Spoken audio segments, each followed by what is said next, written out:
वालेकुम सलाम। आओ बेटा, बैठो। अल्लाह। हाँ, कहो क्या बात है? कौन कहता है कि अपनों की याद दिल नहीं दुखाती, और दुखता हुआ दिल रोता नहीं। रोता है, बहुत रोता है, और दिल के आंसू पानी बनकर आंखों से बहते। सब्र करो बच्चे। सब्र ही सबसे बड़ा हथियार है गम से निपटने का। बाबा जी, साल होने को आया, मैं अपने घर नहीं गया। मेरी मां मेरे बगैर उदास होगी। वाह वाह, अल्लाह के भी क्या रंग है। तुम्हें दूसरों का मुस्तकबिल देखने और दिखाने की ताकत तो बख्श दी, लेकिन खुद अपने लिए वही अंधेरा, वही बेयकीन। जानते हो ये बेयकीनी क्यों है? क्यों है? इसलिए कि तुम्हारा परवरदिगार चाहता है कि तुम्हारा उस पे तवक्कुल रहे, हर हाल में उसकी रहमतों पे भरोसा कायम रहे। बाबा जी, मुझे उसकी रहमत पे भरोसा है। ये कैसी उलझन है? क्या है तेरे अंदर, बता तो मुझे। बाबा जी, 2 माह हो गए, कहीं जाने का हुक्म नहीं। जिंदगी का जैसे कोई मकसद ही नहीं बचा। शायद मखलूक के लिए अब मेरी खिदमत काबिल कबूल नहीं रही। ये कब्ज का आलम है मेरे बच्चे। हम जैसे फकीरों और तुम जैसे खिदमतगारों के लिए इम्तिहान का वक्त। ऊपर वाला जानता है कि ये इंतजार कितना मुश्किल है, लेकिन वो इसी से आजमाता है।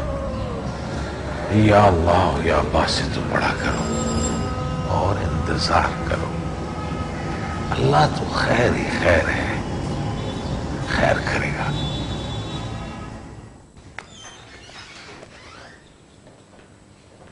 तुम्हारा बहुत बहुत शुक्रिया यार, जो तुमने मेरी मदद की। अरे नहीं यार, ये तो मेरा फर्ज था।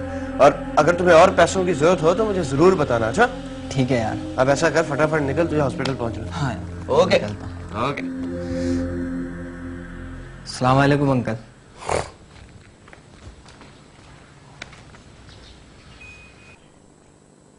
कौन था ये? डैड, दोस्त था मेरा, उसकी मदर की तबीयत ठीक नहीं थी। अच्छा, तो अब तुम्हारे दोस्त पैसे बटोरने लगे हैं मुख्तलिफ बहाने बना के।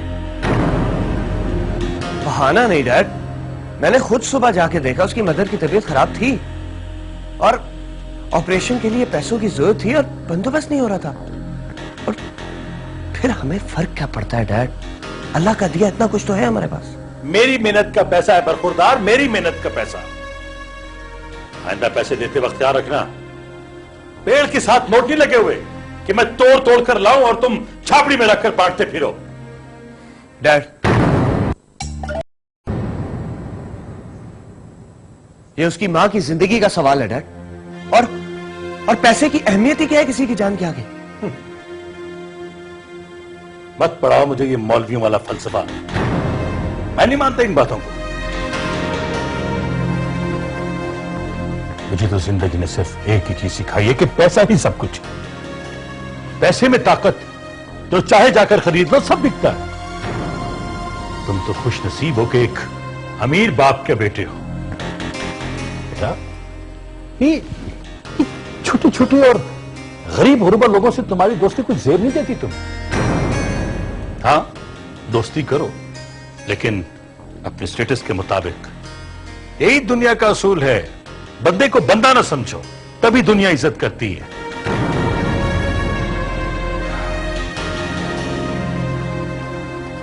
और हाँ, रात को घर पे ही रहना, पार्टी।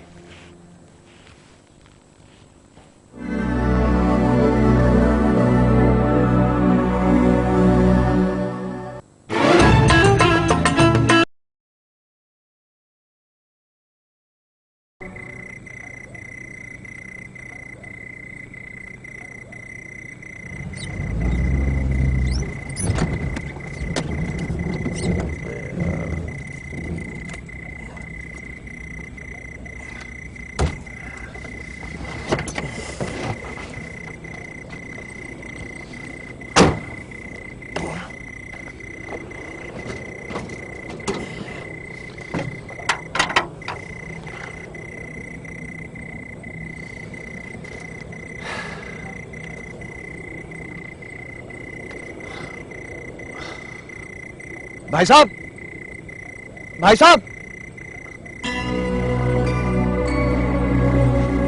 ये मेरी गाड़ी खराब होगी, आप मेरी कोई मदद करेंगे प्लीज?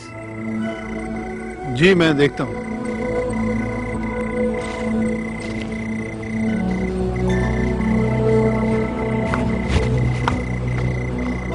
आप बैठिए।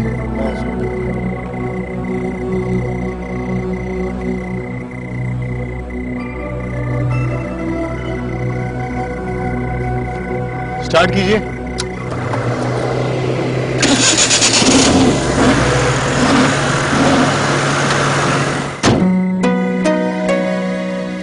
भाई साहब, रुकिएगा। भाई साहब, बहुत बहुत शुक्रिया आपका। मेरा नाम उमैर है, मैं रोज इधर से गुजरता हूँ और मैं रोज आपको देखता भी हूँ। आप मुझे फकीर नहीं लगते। फकीर? गदागर? जी, गदागर, भिखारी। नहीं भाई, ना तो मैं फकीर हूं ना गदागर, मैं तो खिदमतगार हूं। खिदमतगार? रब्बे करीम की प्यारी मखलूक का खिदमतगार।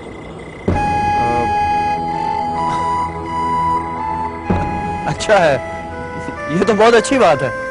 लेकिन आप रहते किधर हैं? मैं कहीं नहीं रहता, जहां मौला का हुक्म होता है वहीं चला जाता।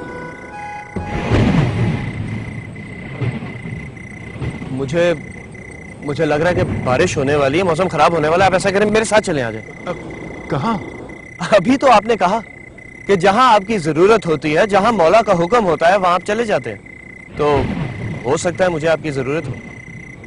बात में दम है। चलिए भाई, हम कौन होते हैं इनकार करने वाले? अगर उसे ऐसा मंजूर है तो फिर ऐसे ही सही। मैं 1 मिनट अपनी चादर और जानमाज उठा। हाँ, प्लीज।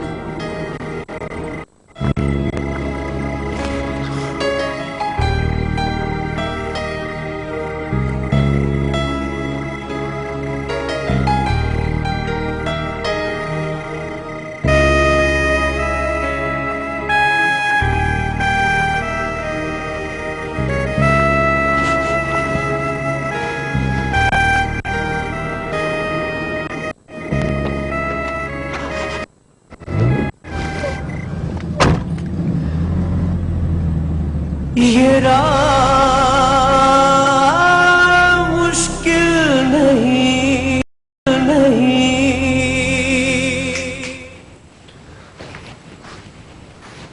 आइए, यहां आप आराम से रहिए जब तक आपका दिल करे। और किसी भी चीज की आपको जरूरत हो तो वो बेल बजा दीजिएगा। नीचे मैंने खान साहब से कह दिया। ठीक है? मेहरबानी। अब आप सो जाएं, सुबह इंशाल्लाह मुलाकात होगी सहरी के टाइम पे। आप रोजा रखेंगे ना? हाँ, रोजा तो मैं रखूंगा, लेकिन किसी एहतमाम की जरूरत नहीं है। जो भी रूखी सूखी होगी मैं खा लूंगा। चलें, ठीक है।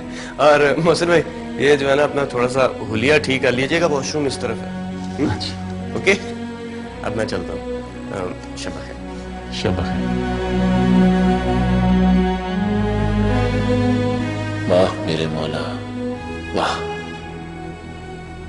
तेरी भी क्या शान है। बंदे से इतना प्यार कि उस तरह की टेक से उठाकर ये नरम गरम बिस्तर दे दिया। तुझे समझने में अभी कुछ दिन और लगेंगे शायद। जी भाई साहब, कैसे आना हो? शकील एक अर्ज लेकर आए थे तुम्हारे पास। देखिए, अगर आप कर्ज की उम्मीद लेकर आए हैं तो मैं आपको पहले बता दूं कि मैं इस पोजीशन में नहीं हूं। नहीं नहीं भाई साहब, हम तो, आप ये मिठाई खाए ना। मिठाई? किस खुशी में? वो मेरे तो कीर का रिजल्ट आ गया है ना। माशाल्लाह से डॉक्टर बन गए। अच्छा, चले, मुबारक हो आपको। उसकी आला तालीम के लिए आपने बड़ा फाइनेंशियल क्राइसिस देखा। बस औलाद की बेहतर तालीम से बढ़कर और क्या है माँ बाप के लिए। आप बात करें ना। कैसी बात भाभी? दरअसल हम अपनी अमानत लेने आए हैं भाई साहब। अमानत? मैं समझा नहीं। भाई साहब मैं बिनिश की बात कर रही हूँ। बचपन की मंगजो है मेरे तौकीर की। अब तो वो इस काबिल भी हो गया है। क्या क्या कहा? उठिए उठिए। आपने ये सोचा भी कैसे कि वो छोटा घर, वो मोहल्ला, वो फीस माफी वाला बेटा मेरी 4 कनाल की कोठी में पलने वाली बेटी के काबिल है? बात करते वक्त अपनी हैसियत तो देखते। ठीक है कि हम एक ही बाप की औलाद हैं, लेकिन मैं आसमान हूं और आप जमीन। कभी जमीन आसमान का मेल हुआ? भाई साहब इतना गरूर अच्छा नहीं होता। खुदा से डरे। जाइए जाइए, मुझे आपकी नसीहतों की जरूरत नहीं है। और सुनिए, आइंदा इस घर में कदम मत रखिएगा। मैंने तुम्हें कहा था ना, पैसे ने इसे अंधा कर दिया। तुम्हें ही चैन नहीं आ रहा था। अब खुश हो गई बेइज्जती करवा के? चलो।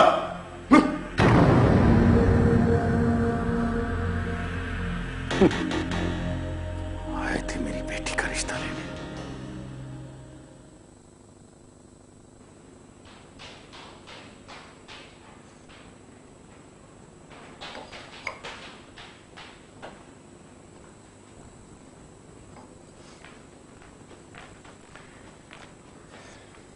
Dad, we have to talk. क्या बात?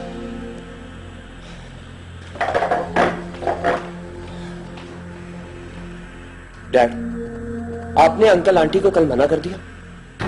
ये बात मैं समझा, पता नहीं क्या होगी। I am serious dad. आप जानते हैं कि बिनिश और तौकीर एक दूसरे से कितना प्यार करते हैं, जानते हैं ना? डैड, बिनिश तौकीर के बगैर मर जाएगी। डैड, क्या बच्चों वाली बात कर रहे हो तुम? कोई किसी के बगैर नहीं मरता। बिनिश तो ना समझ, क्लास डिफरेंस को समझती नहीं। What class difference dad? Tauqeer doctor बन चुका है, सर्जन बनने जा रहा है वो। ठीक है वो लोग गरीब हैं, लेकिन कल हमारे बराबर भी तो आ सकते हैं ना। और मुझे तो तौकीर में कोई कमी नजर नहीं आती। प्रोफेशनल डिग्री है उसके पास, गुड लुकिंग है वो, और सबसे बड़ी बात डैड, वो हमारी बिनिश से प्यार करता है। बिनिश से नहीं, बिनिश के बाप की दौलत से प्यार करता है। उसे अच्छी तरह समझता हूं, मेरा भतीजा है बेटा, जानता हूं मैं उसे। आप कुछ नहीं समझते डैड, इसका अंजाम बहुत बुरा भी हो सकता है। इसका वो अंजाम कभी भी नहीं होगा जो तुम सोच रहे हो, क्योंकि मैं बिनिश की शादी सेठ मेहरान के बेटे सलमान से तय कर चुका हूं।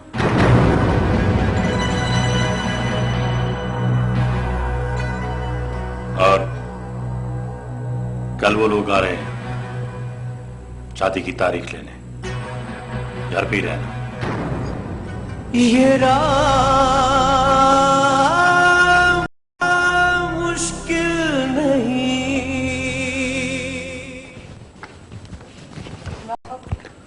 वालेकुम सलाम।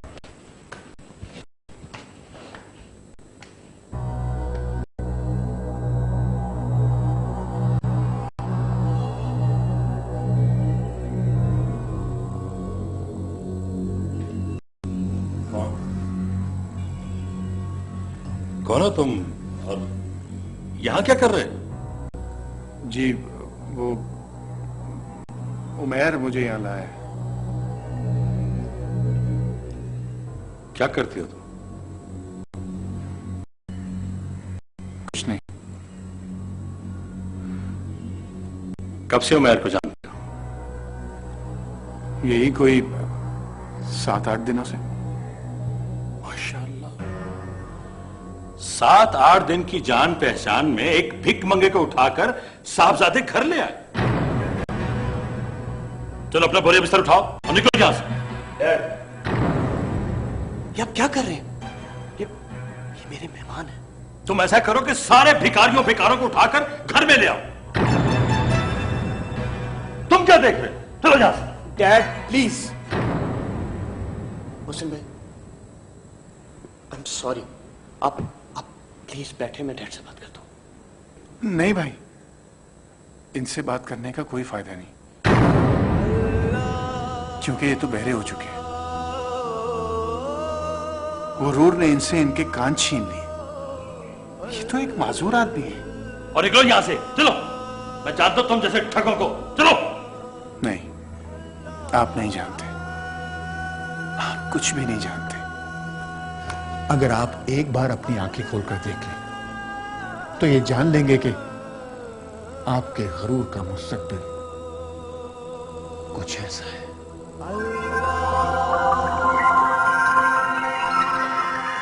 Good evening dad.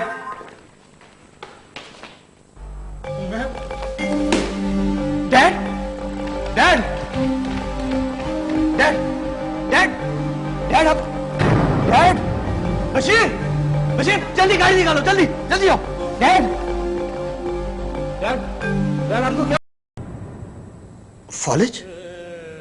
हाँ जी, शदीद किस्म का फालिज हुआ है इनको। दाईं तरफ तो इनकी बिल्कुल खत्म हो गई है और बाईं तरफ पर भी काफी ज्यादा असर पड़ा है। मिस्टर उमैर, मैं आपको किसी भी किस्म के अंधेरे में नहीं रखना चाहता। इनकी जिंदगी एक मौजज़ा है और इनको बाकी की सारी जिंदगी यूं ही इस बिस्तर पर गुजारनी होगी। लेकिन डॉक्टर साहब कोई ना कोई इलाज तो होगा। ज्यादा इलाज का मार्जिन नहीं है इनके केस में। इनको शुगर भी है और ज्यादा हैवी इलाज मुमकिन नहीं होगा। डॉक्टर साहब अगर मैंने कहीं बाहर ले जाऊं तो? कहीं भी ले जाएं, किसी भी मुल्क में ले जाएं, किसी भी स्पेशलिस्ट को दिखा ले, you have all the right. लेकिन उन सब का जवाब मेरी वजाहत से ज्यादा मुख्तलिफ नहीं होगा। डॉक्टर साहब प्लीज, जितने पैसे आप कहेंगे हम लगाने के लिए तैयार हैं, लेकिन प्लीज कुछ कीजिए प्लीज। मैं जानता हूं कि पैसे में बहुत ताकत होती है अमीर साहब, लेकिन उस ऊपर वाले ने बहुत सारी चीजें सिर्फ और सिर्फ अपने हाथ में रखी हैं। आप दुआ करें, इसके अलावा कोई चारा नहीं है।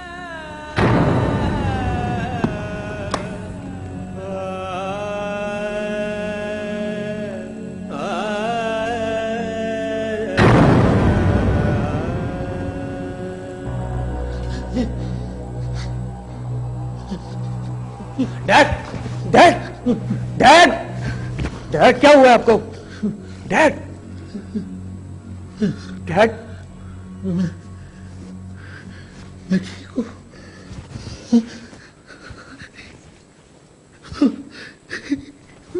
मैं ठीक हूं।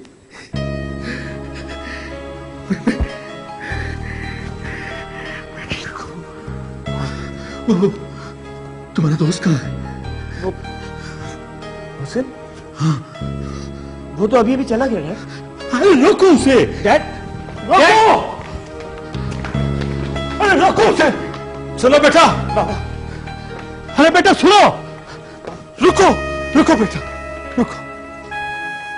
बेटा मुझे माफ कर दो, मैंने तुम्हारी बहुत बेइज्जती की है। मुझे मार लो लेकिन मुझे माफ कर दो। अरे नहीं सर, नहीं। आप तो मेरे बुजुर्ग हैं, मैं आपकी बहुत इज्जत करता हूं। आप जाएं। नया दिन और नई दुनिया आपका इंतजार कर रही है। मुसलमान आप नहीं चले? नहीं, मैं तो खिदमतगार हूं। इस घर से मेरा काम खत्म हो चुका है।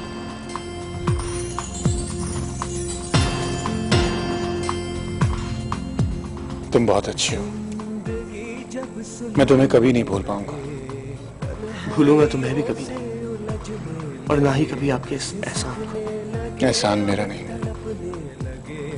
उसका है। किसी भी सूरत से ही हिदायत भेज देता है अपने बंदे के लिए।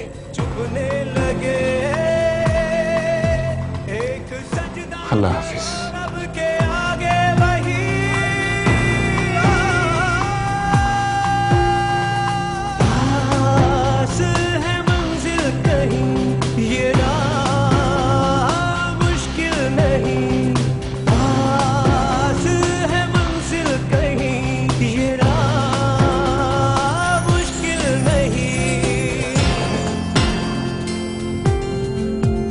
जिंदगी ओढ़ कर